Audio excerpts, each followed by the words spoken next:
Olá, gente. O nosso assunto de hoje é embriologia.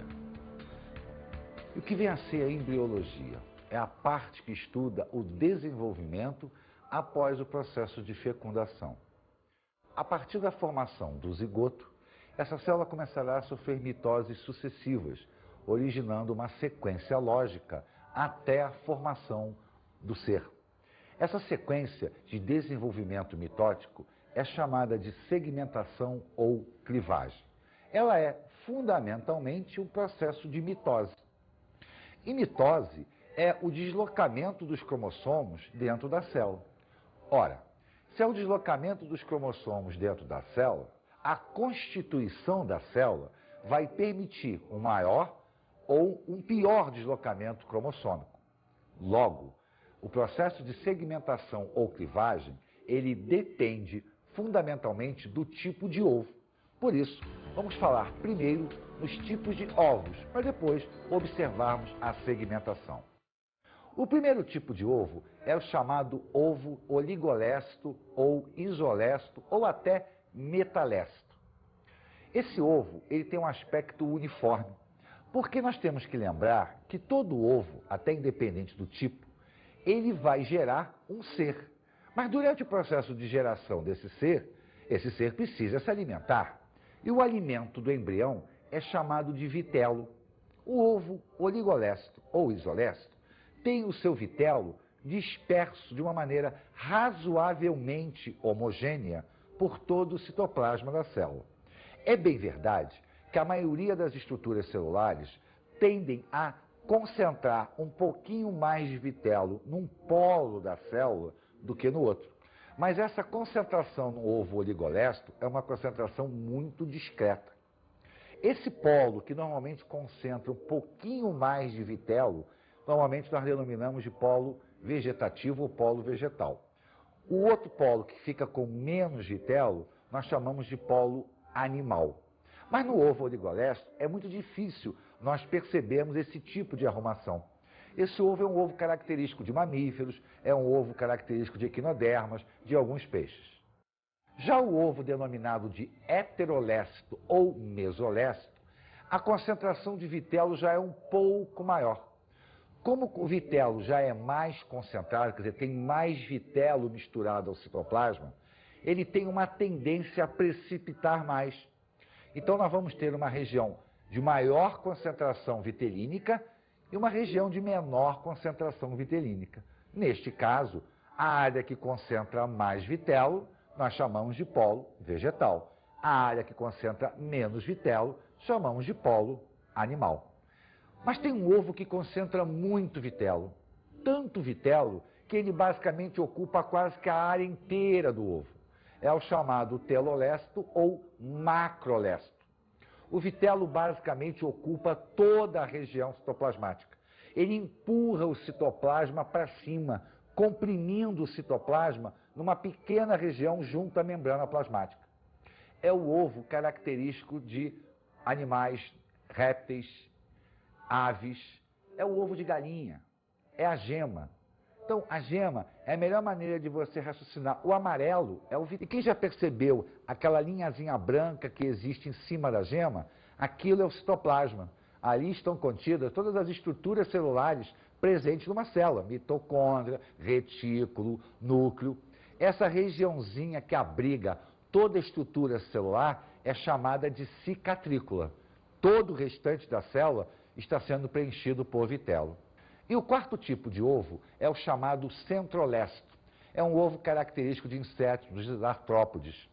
Esse ovo, ele tem o seu vitelo separando duas camadas citoplasmáticas. Então você tem o citoplasma no interior, uma concentração vitelínica e o outro citoplasma por cima do vitelo. É como se fosse um ovo em camadas.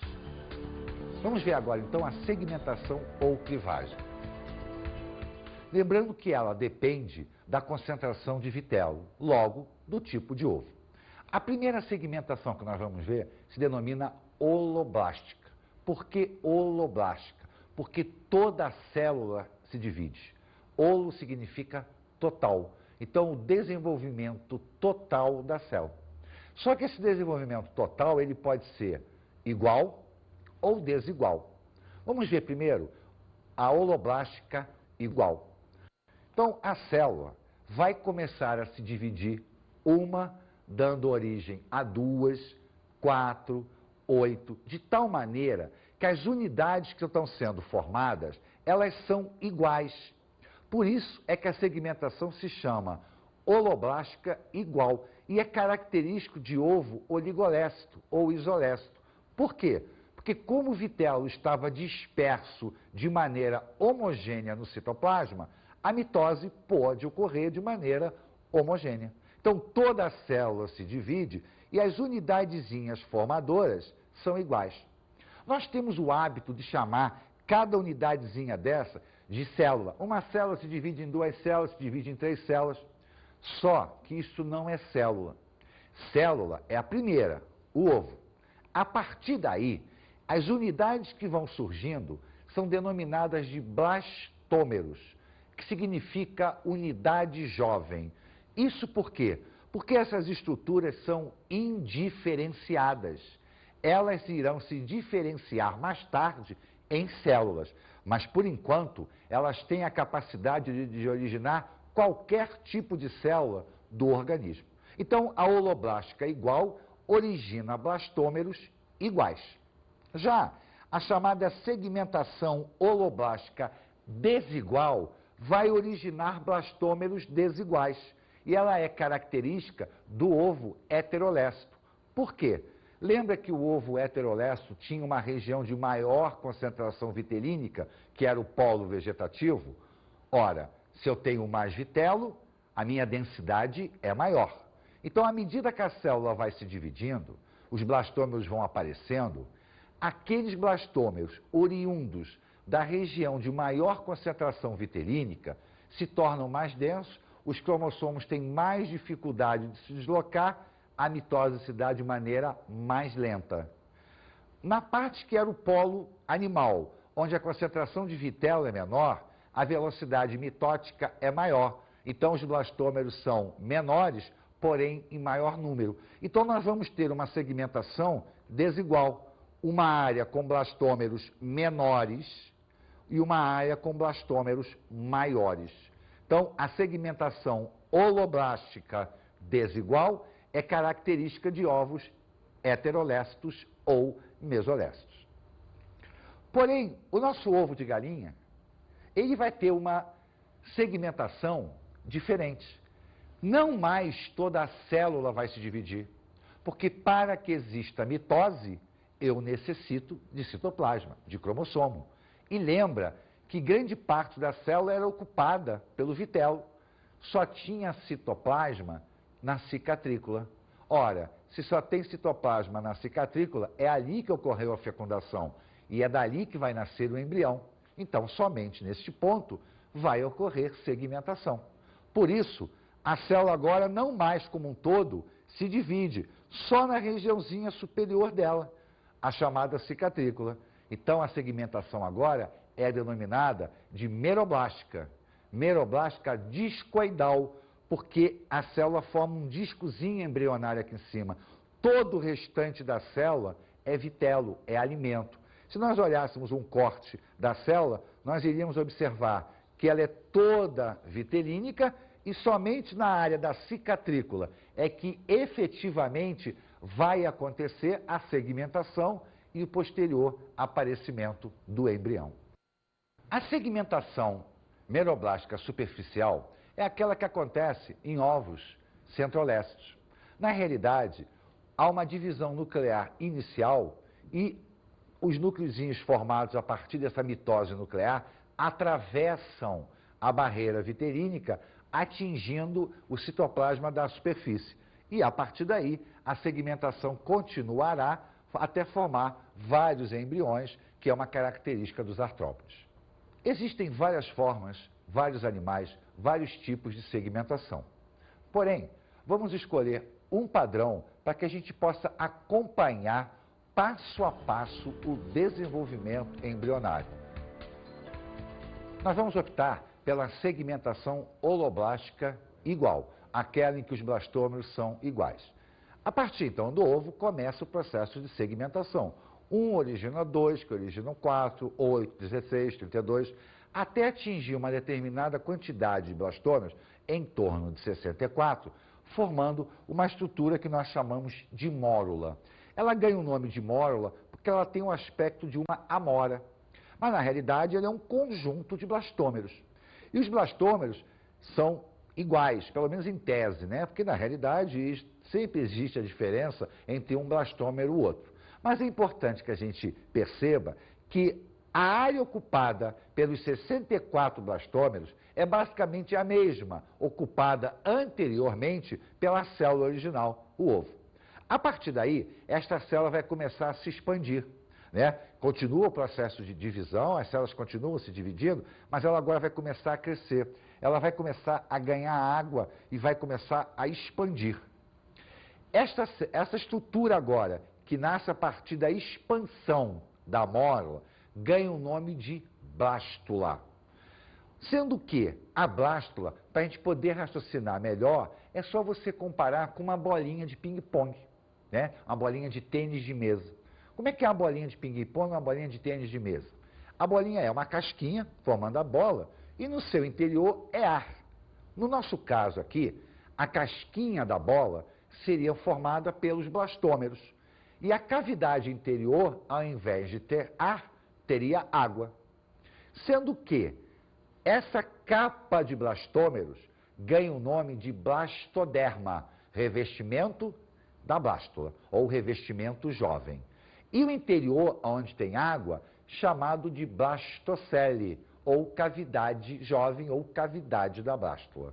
Então, essa estrutura agora, que nasceu da expansão da mórula, recebe o nome de blástula.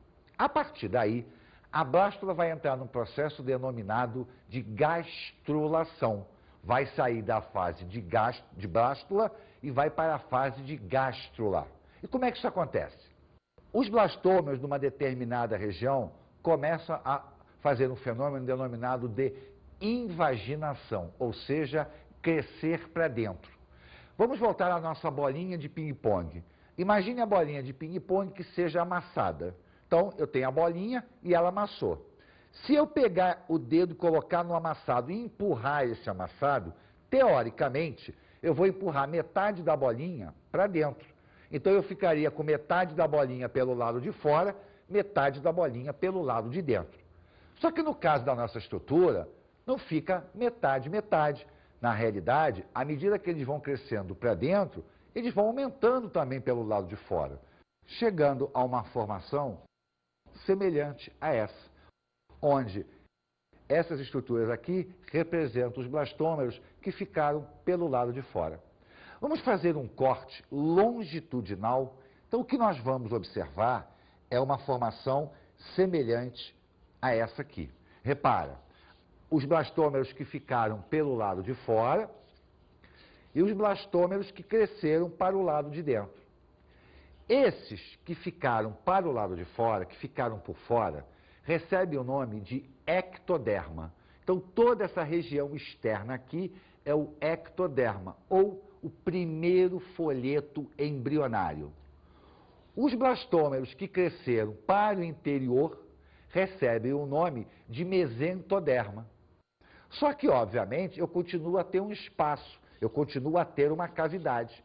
Essa cavidade aqui recebe o nome de arquêntero, que é o intestino primitivo. Mais tarde, vai originar o tubo intestinal. E a abertura que existe do arquêntero se chama blastóporo, abertura jovem. Sendo que, se o blastóporo dá origem à boca, nós dizemos que o animal é protostômio. Se o blastóporo dá origem ao ânus, nós dizemos que o animal é deuterostômio. Nós teríamos como exemplo de deuterostômios os cordados, onde estão incluídos os mamíferos, e os equinodermas, estrela do mar, lírio do mar. E como protostômio, nós teríamos os anelídeos, minhoca, os moluscos, os artrópodes de uma maneira geral. Toda essa estrutura interna do mesentoderma vai começar a sofrer uma modificação. Vamos pegar essa estrutura aqui agora e fazer um corte transversal. vai começar a ocorrer um processo denominado de neurulação, ou seja, o ectoderma vai crescer para dentro. E aí, automaticamente, todo o mesentoderma acompanha este crescimento. Vamos olhar esse crescimento ponto a ponto. Olha só.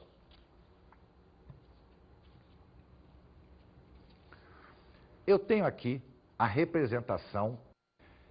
A área externa é o ectoderma, essa região daqui, o mesentoderma, e essa região interna, o arquêntero. Até aí é uma planificação do que nós vimos até agora.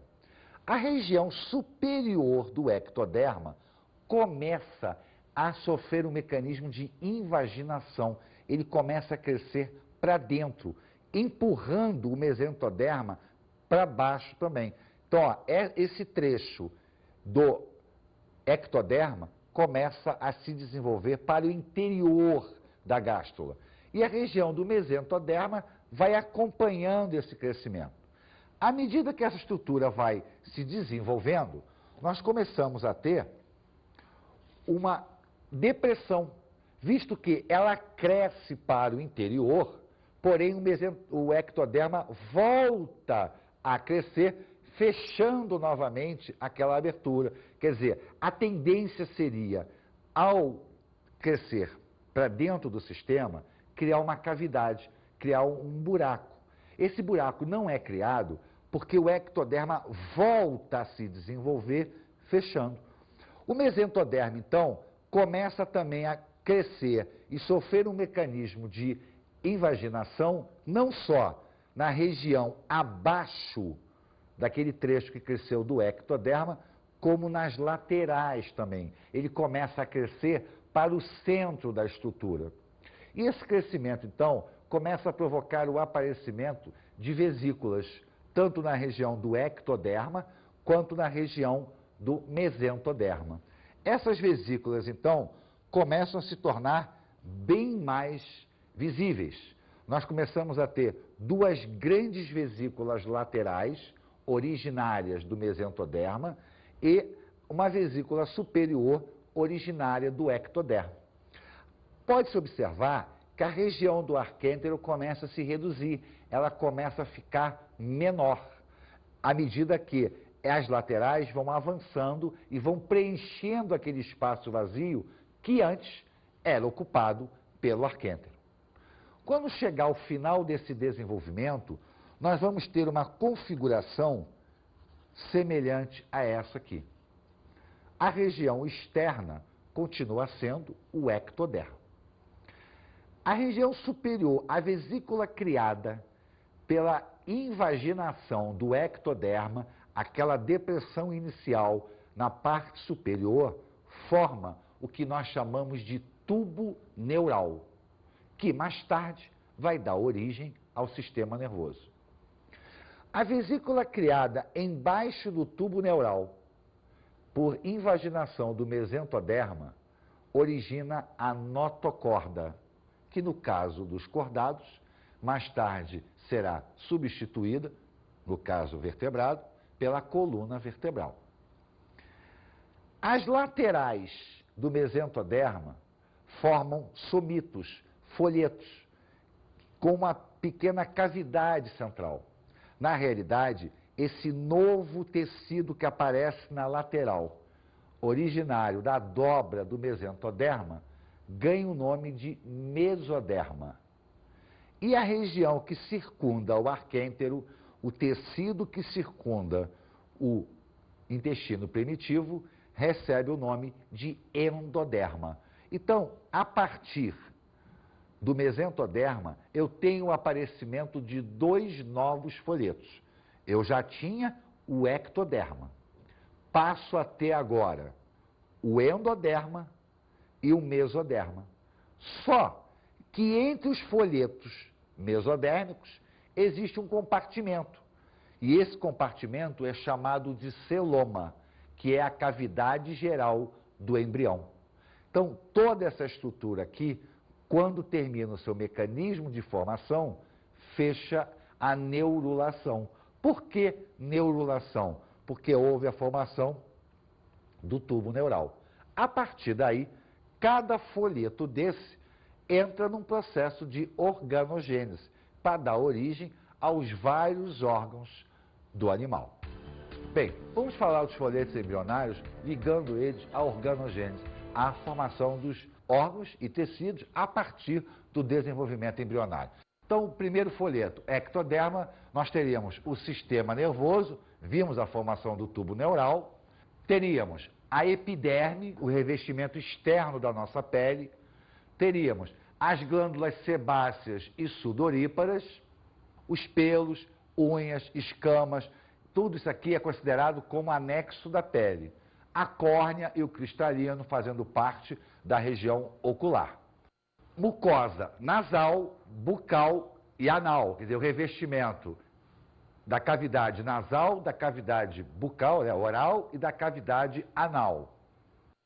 Teríamos também, a partir do mesoderma, que já nasceu do mesentoderma, vamos ver quem nasce dele. A derme, revestimento abaixo da epiderme, os músculos, tecidos conjuntivos e sistemas. Tecido conjuntivo, propriamente dito, cartilaginoso, ósseo, e os sistemas correspondentes. Sistema ósseo, sistema cartilaginoso, o sistema geniturinário, quer dizer, que compreende tanto a área excretora quanto a área genital, e a partir do endoderma, nós teríamos a formação do revestimento do trato digestório, as glândulas anexas ao tubo digestório. Veja bem, o endoderma está muito ligado ao sistema digestório, né? E sistema respiratório, tiroide e paratiroide, que são glândulas ligadas ao sistema endócrino, né? Fabricação hormonal, sendo que o peso da fabricação hormonal, o peso das glândulas, nasce do mesoderma. O revestimento geniturinário, ó, atenção, hein? O sistema como um todo veio do mesoderma, mas o revestimento, aquele que vai entrar em contato com o meio externo ou até com a urina, no caso da área urinária, nasce do endoderma. Vamos olhar agora os anexos embrionários. O primeiro anexo que nós vamos falar é a chamada vesícula vitelínica. A finalidade dela é armazenar o vitelo para fornecer ao embrião o seu alimento durante todo o processo de desenvolvimento. Então, a vesícula vitelínica, ela armazena o vitelo, que é a nutrição do embrião. O segundo anexo embrionário é o âmnio, ou bolsa amniótica. Na realidade, a membrana é o âmnio, que vai se expandir, vai revestir o embrião, originando a bolsa amniótica. A bolsa amniótica, então, ela vai armazenar um líquido amniótico por onde o embrião fica mergulhado, ele fica imerso. A bolsa amniótica foi a maneira que a natureza encontrou de trazer o desenvolvimento embrionário da água para a Terra.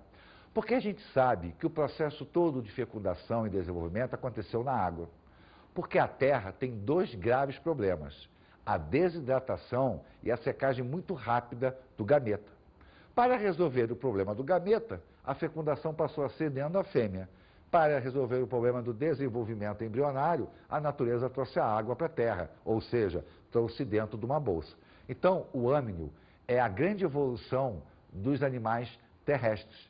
Trouxe a água e permitiu o desenvolvimento num ambiente terrestre.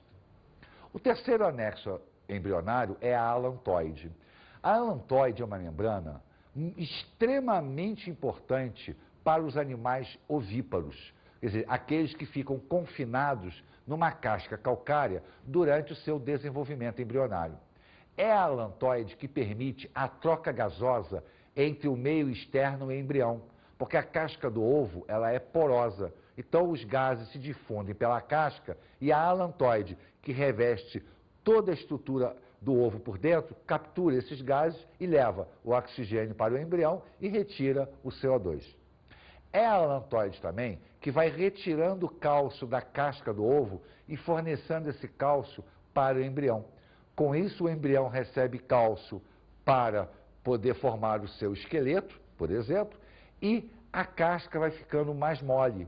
Quando o embrião já estiver todo formado, quer dizer, quando o animal já estiver pronto, a casca já perdeu tanto cálcio para o alantoide que o animal consegue rachar a casca por dentro e sair dela. Então, a alantoide, além de tirar o cálcio e fornecer para o embrião, favorece o seu nascimento também. E a alantoide para os animais ovíparos funciona como um rim de armazenamento.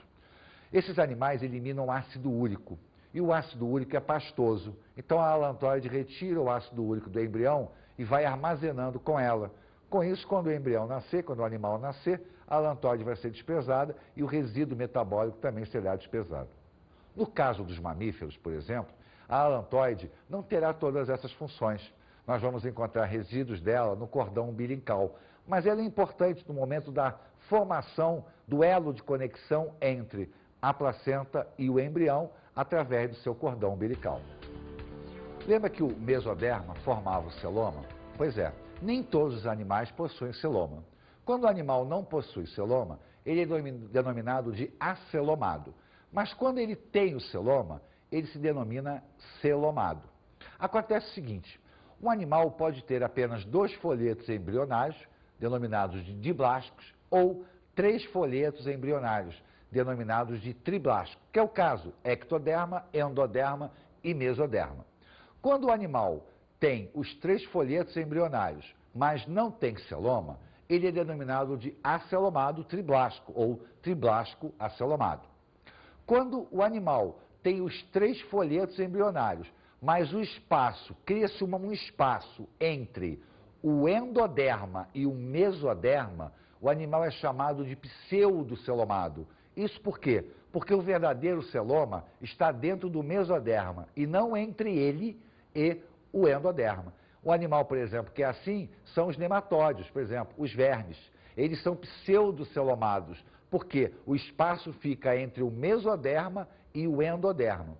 E os animais ditos celomados apresentam os 3 folhetos embrionários, o ecto, o endo e o mesoderma, e o celoma, que é a cavidade geral do embrião, estará entre as paredes do mesoderma. É o caso dos artrópodes, dos anelídeos e nós, os próprios cordados. Bem, vamos ver agora o desenvolvimento dos mamíferos, que basicamente funciona como todos os cordados. A única diferença é que o ovo, por ter pouco vitelo, ele realmente não vai precisar, porque nós ganhamos uma estrutura chamada de placenta. Mas os mamíferos também não apareceram do nada, eles evoluíram de animais ovíparos. Então existem 3 classificações para os mamíferos. Aqueles que colocam ovos são chamados de prototérios ou monotremados, onde o mamífero coloca ovo, exatamente igual a um réptil. E hoje nós só temos exemplos na Austrália, é o caso do ornitorrinco. O segundo são os metatérios ou marsupiais, onde a placenta ela é primitiva. Então o animal vai terminar o seu desenvolvimento na marsúpia, que é aquela bolsa, canguru, gambá. E o terceiro tipo são os eutérios, aqueles mamíferos onde a placenta é madura, direitinha, e o animal vai terminar todo o seu desenvolvimento dentro da cavidade uterina, já nascendo pronto para sobreviver no meio ambiente. Vamos acompanhar o desenvolvimento humano. Após o processo de fecundação, inicia-se a clivagem. Lembra que o espermatozoide, para poder fecundar o gameta, ele tem que atravessar uma coroa de células chamada de corona radiata, que protege o gameta feminino. Então, imaginemos que aqui esteja a corona radiata. Então, o espermatozoide entrou, fecundou o gameta e começa o processo de segmentação. 1, 2, 4, 8, 16, 32, até atingirmos a fase de mórula. Então, nós vamos observar que a mórula fica dentro da corona radiata. E isso vai percorrer toda a tuba uterina, até chegar à cavidade uterina. Por quê? Porque durante esse processo, esta mórula vai se transformar em blastocisto. O blastocisto é semelhante à blástula. Porém, o que era blastoderma, no blastocisto, denomina-se de trofoblasto.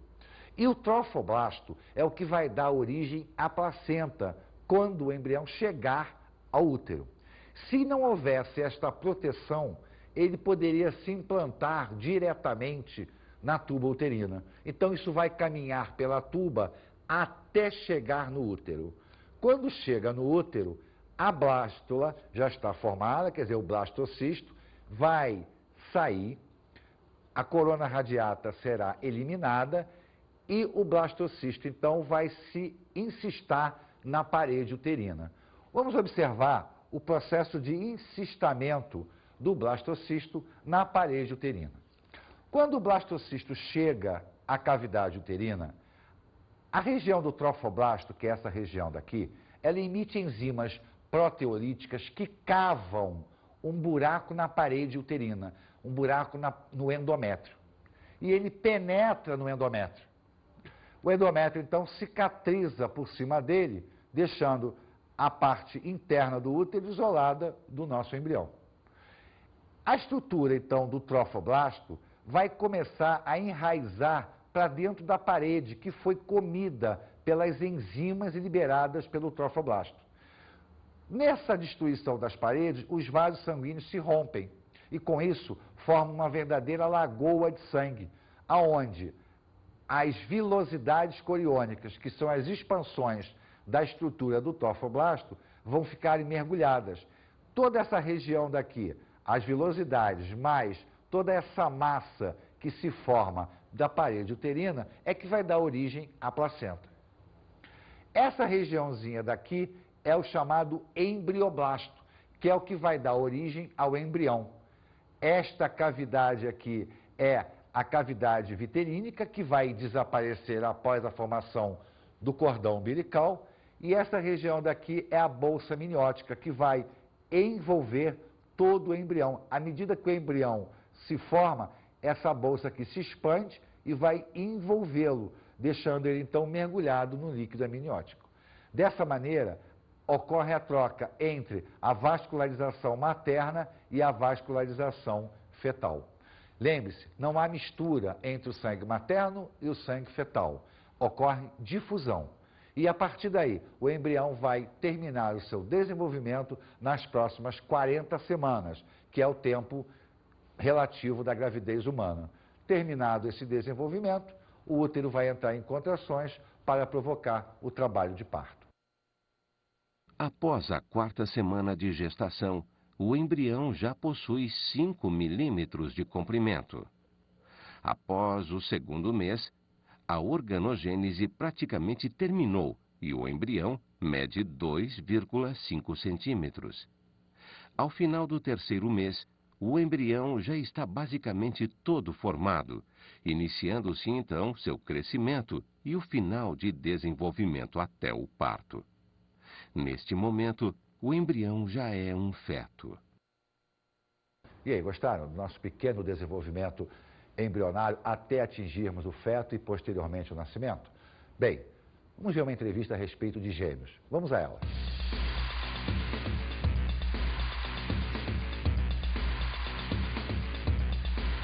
Você tem caso de gêmeos na sua família? Não.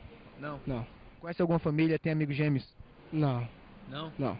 Mas olha só, você já ouviu falar naqueles casos em que os irmãos são gêmeos, mas não são parecidos fisicamente? Aham. Sabe me explicar o que ocasionaria isso? Não. Não sabe? sei. Conhece gêmeos que não são parecidos fisicamente? Já. Sabe me explicar o que seria isso? A genética, né? Você já ouviu falar naqueles casos de irmãos gêmeos que não são parecidos fisicamente? Já ouvi falar. Inclusive eu conheço pessoas assim, né? Conheço. Sabe me dizer cientificamente o que ocasionaria isso? É uma coisa genética, né? Vamos ver agora a formação dos gêmeos. Os gêmeos podem ser de dois tipos: os dizigóticos ou fraternos e os monozigóticos ou univitelínicos. Os gêmeos dizigóticos são formados por 2 óvulos, 2 espermatozoides. Isso porque houve uma ovulação múltipla. 2 óvulos, 2 fecundações. Automaticamente, nós vamos ter 2 segmentações. Vamos continuar o processo do desenvolvimento embrionário até atingir a formação de 2 mórulas. Consequentemente, 2 blastocistos, 2 embriões. Ou seja, eu tenho 2 embriões que podem ser de mesmo sexo ou de sexos diferentes, visto que eles foram originários de espermatozoides diferentes. Quando o gêmeo é monozigótico ou univitelínico, ele parte de um espermatozoide e um óvulo. Então, observe, eu tenho a fecundação, começa o processo de segmentação, e aí eu tenho o desenvolvimento embrionário até a formação da mórula.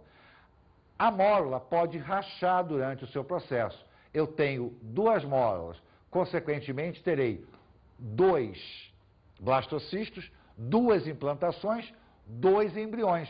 Só que agora, esses embriões aqui terão o mesmo sexo. Por quê? Porque nasceram do mesmo espermatozoide, do mesmo processo de fecundação.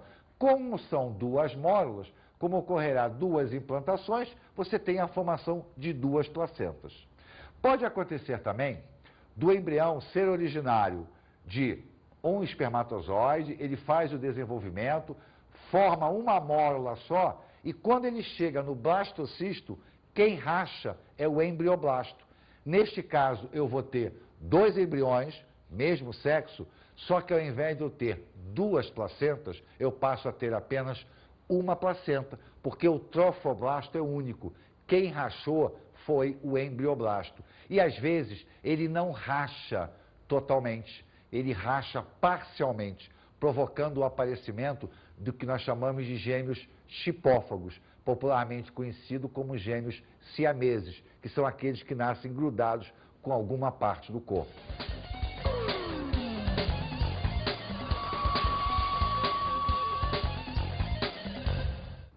Eu sugeriria que você olhasse os tipos de ovos, a forma de segmentar devido ao posicionamento do vitelo. Escolhesse um, olhasse todo o desenvolvimento embrionário. Pegue um ovo oligolesto, faça a sequência embrionária de desenvolvimento até a formação dos 3 folhetos. Olhe o que cada folheto desse vai originar. Estude os anexos embrionários. Pesquise o nosso desenvolvimento. Veja o que acontece. Observe a formação de gêmeos. Procure saber se existe alguma informação genética a respeito dessa formação de gêmeos. Aqueles casos em que as famílias têm mais predisposição do que a outra. Veja o nosso desenvolvimento, até porque é interessante ver como a gente nasce. Bons estudos.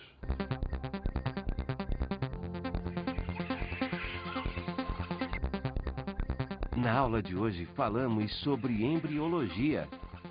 Vimos o desenvolvimento embrionário, partimos dos tipos de ovos e os tipos de segmentação. Vimos a formação da mórula, da gástula, da blástula e da neurulação. Vimos as origens da organogênese a partir dos 3 folhetos embrionários, o ectoderma, o endoderma, o mesoderma. Observamos os anexos embrionários. Vimos o desenvolvimento dos mamíferos e observamos também o desenvolvimento do homem, desde o processo de nidação, da implantação, até a formação de gêmeos. Bons estudos!